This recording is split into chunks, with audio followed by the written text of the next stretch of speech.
जब से हमारे देश में लॉकडाउन लगा है तब से हमारा जो रूटीन है वो बिल्कुल चेंज हो गया है। बहुत ज़्यादा स्ट्रेस जैसी कंडीशन देखने को मिल रही है। हमारा फिजिकल एक्टिविटी बहुत कम हो गया है, जिसके वजह से एक कंडीशन जो है वो बहुत ज़्यादा देखने को मिल रही है आजकल, वो है कॉन्स्टिपेशन यानी कि कब्ज़ होना। जिन लोगों को कभी भी कोई पेट की समस्या ही नहीं होती थी, कुछ भी नहीं होता था, उनको भी ये कंडीशन होने लग रही है।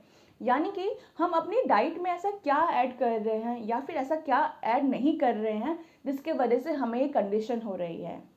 नमस्कार, मैं हूँ डॉक्टर अंजलि डेका और आज के इस वीडियो में हम बात करेंगे कॉन्स्टिपेशन से रिलेटेड यानी कब्ज से रिलेटेड। कौन से ऐसे फूड प्रोडक्ट्स हैं जिसको हमें अपने डाइट से कम्प्लीटली हटा देना है और हम इस कॉन्स्टिपेशन से छुटकारा पा सकते हैं। आइए जानते हैं इस वीडियो में। आयुर्वेद के हिसाब से हमारा शरीर वात, पित्त और कफ पर निर्भर करता है। अगर इनमें से किसी में भी कोई इम्बैलेंस होता है तो हमारे शरीर में बहुत सारी बीमारियां होने लगती है हमें। उनमें से एक कॉन्स्टिपेशन भी है। कॉन्स्टिपेशन यानी आपका पेट ठीक ना होना। बार बार जो आप मोशन पास कर रहे हैं, स्टूल पास कर रहे हैं, वो एकदम टाइट हो जाता है, इतना हार्ड हो जाता है जिसके वजह से आपको प्रेशर देना पड़ता है। बहुत ज़्यादा नौजिया, पेट दर्द, भूख ना लगना, या फिर हफ्ते में 3 बार से कम अगर आप मोशन पास कर रहे हैं या तो इसका मतलब यही है कि आपको भी कॉन्स्टिपेशन है।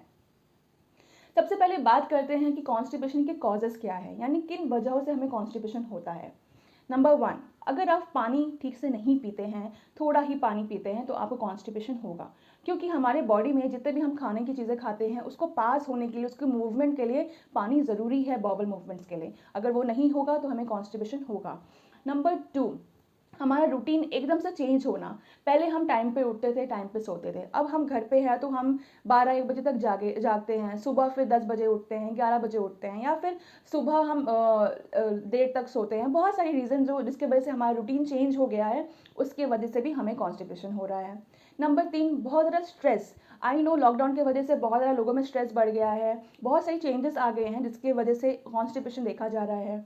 नंबर 4 रीज़न, अगर आपके बॉडी में अगर आप इनफ फाइबर फूड नहीं ले रहे हैं तो आपको होगा। अब फाइबर की इंपॉर्टेंस क्या है हमारी डाइट में, आपको बताती हूँ।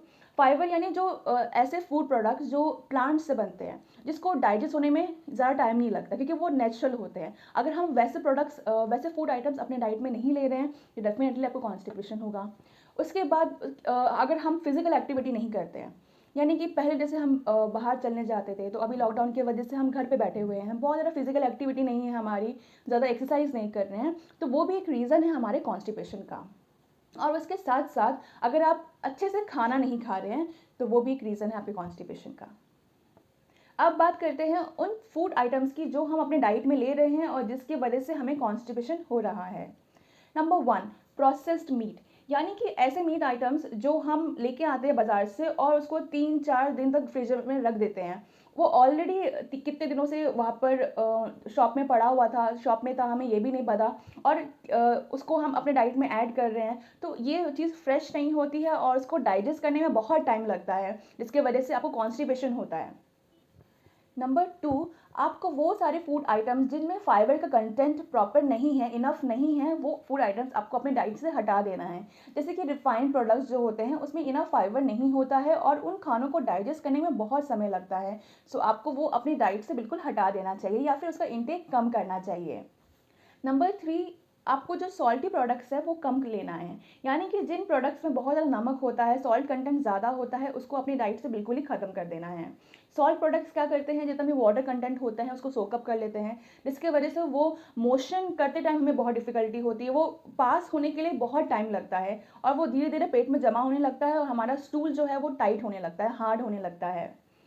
नेक्स्ट है फ्राइड फूड आइटम्स, आपको अपनी डाइट में कम करना है। अगर आपने अपनी डाइट में फ्राइड फूड आइटम्स कम कर दिया तो यानी जिन फूड्स में फ़ैट की क्वांटिटी कम ज़्यादा होती है वो कम हो जाती है। अगर आप ऐसा डाइट लेते हैं जिसमें फ़ैट की क्वांटिटी बहुत ज़्यादा है तो आपकी बॉडी को बहुत मेहनत करना पड़ता है उसको बर्न करने के लिए। अगर आप फिजिकल एक्टिविटी नहीं करते, एक्सरसाइज आपकी नहीं हो रही है, तो वो जाके आपके पेट में जमा होने लगती है और वो चीज़ ईजिली बॉडी से पास आउट नहीं होती है। सो इसीलिए फ्राइड फूड की क्वांटिटी भी कम कर दीजिए या फिर बिल्कुल ख़त्म कर दीजिए।